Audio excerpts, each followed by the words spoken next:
The plot sickens. Back in Provo, my problems with Claire continued. Our relationship had imploded, repeatedly. Still, I hung on. My nebulous and confusing reasons for staying were just enough to keep me from breaking things off. For instance, Halloween was approaching. Claire and I had been assembling our costumes for over a month and were supposed to go to the dance together, so we couldn't break it off now because that was something she really cared about, and I didn't want to disappoint her. I knew deep down that my justification was crap. There would always be something, a reason to stay, to delay in hopes that next week would be more convenient. Maybe all her plans were just a form of insurance, fend off disaster by manufacturing a common goal, a plan to pursue with relentless abandon while ignoring our total misery in dating one another. Halloween had become my deadline, her final plan I would submit myself to. If I wasn't happy then, I could end things knowing I had given every possible effort to making things work. But enduring to that end was killing me. Every day, I felt the stress of dating mounting. She sensed my detachment. I texted less, expressed less enthusiasm, and joked less. "I love you," she once said. My lips puffed out. "That's nice." We began reading the Book of Mormon together. I had left my mission over a year ago internally committed to reading the Book of Mormon daily in perpetuity. I hadn't since I started dating Claire, my longest break in over 5 years. One night after we finished reading together, she told me she only wanted to get married, and she was so frustrated I didn't see the situation like she did. My true feelings could not leave my mouth. "I'm just struggling. I don't know if I can talk about marriage right now." She closed her eyes to hold back tears and shook her head. "Sometimes when you tell me things like that, I feel like you're just listing all the reasons you can't love me." I rolled my eyes. We sat beside one another so the gesture went unnoticed. "That's not fair. If this is how I'm feeling, why are you justified in blaming me as if that's something I can control?" "But you know we're compatible," she said.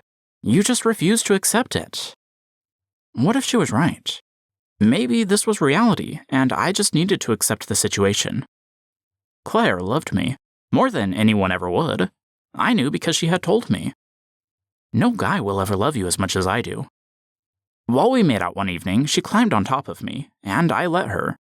I was done trying to protect her, done trying to stop her from breaking the law of chastity. With no one resisting her, she would have sex without hesitating. I flipped us over, for the first time assuming the dominant position on her. I kissed her in return and pressed into her. She wasn't having any of it. "Would you mind if I was on top?" I shrugged, averting my eyes and feeling an ironic dejection. She flipped us back over and we resumed making out the way she liked. I was so mentally exhausted that I only realized I would orgasm a moment before it happened. Yep, I blew a gasket in my pants. Gasping, I pushed Claire off me, sliding from the love sack onto the floor. I curled up into a ball, looking at Claire, mortified. "What's wrong?" Claire asked. She had a look of concern on her face. "I just had an orgasm." My voice was weak. I didn't know what to think. Was I still a virgin? Was I at fault because I had implied my consent by participating? I didn't know the answers to any of the million questions demanding my attention. My roommate, Wyatt, sauntered into the living room. Perfect timing, I know, but that's how it happened. He looked from me curled up in a ball on the floor to Claire sitting on the love sack. "Hey, John," he said, "do you think you could take me to Walmart?"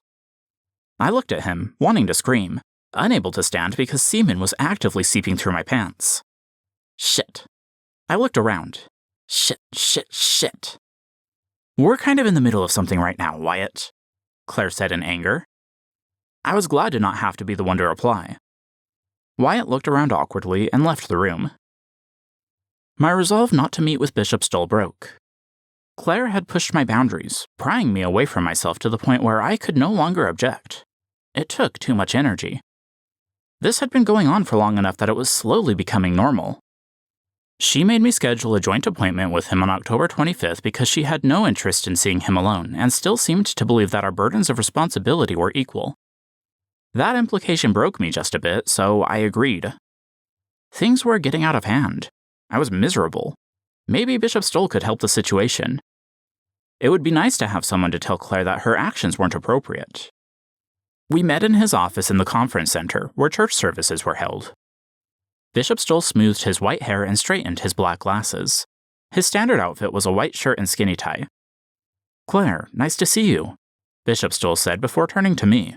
"And do you go by John or Jonathan?" "Johnny," I said. "Oh." Bishop Stoll sat across from us at the conference table. He knew we were dating. Everyone in the ward knew. "Well, what can I do for you?" Claire looked to me, mortified, illuminating in one glance why she had been so insistent we see him together. She was afraid. I turned to Bishop Stoll. "We've been getting a little too physical in our relationship." I had a slightly conspiratorial tone, assuming that Bishop Stoll would understand that Claire was the one pushing for sex. For some reason, I never considered that he might think otherwise. It was a poorly timed moment of egocentrism to assume that no men were actually attracted to women, and pretending to be straight was just a planet-wide conspiracy. So obviously, the relationship turning sexual would be the woman's fault. Bishop Stoll's eyes glanced from me to Claire and back to me. "Can you define for me what happened?" I sighed, frustrated. I hated Claire for forcing us to do this together, and then more for forcing me to speak, as if this was my confession.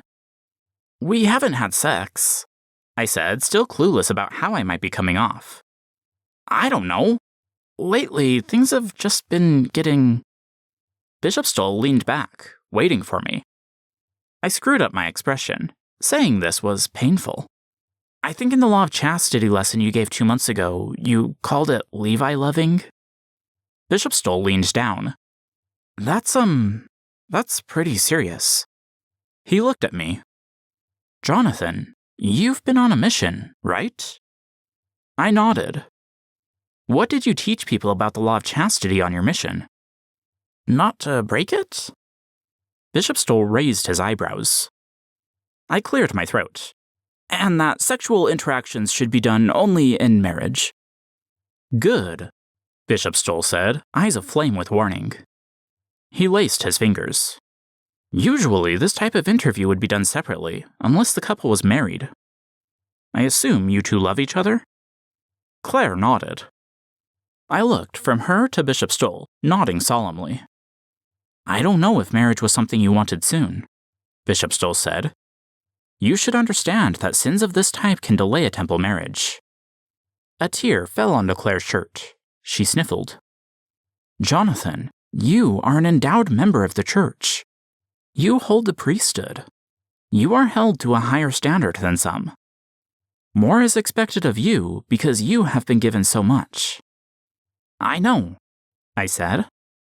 "Do you have a current temple recommend?" Bishop Stoll asked. I nodded, feeling my stomach slip out from under me. "Hold off on using that for the time being." I nodded again, feeling sick. He didn't take my temple recommend, but my temple privileges had been revoked, all because of something I didn't do and didn't want. A slap in the face might have been preferable. "As far as sacrament goes," Bishop Stoll continued, "I'm going to restrict both of you from taking the sacrament for the time being." Claire was outright crying by now. "On top of the sacrament, I want to meet with both of you individually every 2 weeks for the time being," Bishop Stoll said. "Will you commit to doing that?" Claire nodded. Despite my anger and indignation, I nodded as well. Halloween came. There were 2 constants in my life, the sunrise and the impending text from Claire. Sometimes Claire beat the sunrise. However, today she waited until afternoon. "Claire. Hey you." "Claire. I love you." "Claire. Little duck." "Claire. Can you do dinner tonight?" "Claire. Can you do dinner tonight?" "Claire. Waddle over to my place when you're out because I made some amazing cornbread." "Claire. Sorry for the pun. It's just a bit chilly in my kitchen." "Me. I'm on my way home now." "Claire. Yay! Safe travels." I walked home, dreading another family dinner together. She never let me cook because, as a man, I couldn't be trusted with such things. "Claire. Oh, and if you could remember the needle and thread, that would be great." She needed the sewing kit to attach a ribbon to my Halloween costume. When I arrived, we ate whatever she had concocted and put the final touches on our costumes. We fought for an hour before going to the dance, held in the WSC main ballroom. Neither of us were keen on dancing with the cloud hanging over us, so we skipped to getting our picture taken. We had practiced the picture of the War's End kiss several times to ensure accuracy. The crowds of onlookers laughed at our cheeky costumes and pose as the photographer snapped our picture. After, we looked despondently out at all the happy couples whose relationships were working. Dating was supposed to be fun, but both of us were miserable. We left for home and parted ways, muttering goodnight. There was no kissing. "I love you," Claire said. I went home feeling empty. That night, I climbed into bed and stared at the ceiling for 3 hours. I had survived past Halloween, my deadline for the relationship. I still wanted nothing more than a way out. Things had to end, but I didn't know if I could do it. Claire had dug her claws in, ignoring my every concern and insisting on love. What if she didn't allow me to break up with her? What if I had to fight with her? An old, familiar gloom permeated my skin, entering my body through every pore. The helplessness of a bleak future filled with bleaker choices. Years had passed since I'd last considered suicide beyond a passing thought. But there it was, nagging at the peripheries of my mind, begging to be entertained. What point was there to life if God's plan of eternal happiness had begun to fill me with dread? Maybe the plan was real, maybe not. Either way, perhaps it was better just to die, save myself from the dread of marriage and the shame of being gay. Sure, suicide was a sin, but those who succumbed were treated with compassion, because it wasn't our place to judge certain sins. The best outcome for me was to wind up in the lowest tier of the celestial kingdom. I would never have to get married there, and I could still see my family. I would have to spend eternity alone, but maybe I could spend my time writing. That didn't sound so bad. But no, that was a stupid thought. Breaking up with Claire might not fix my most pressing problems, but killing myself just to get out of a breakup made no sense. I would at least try and see what happened.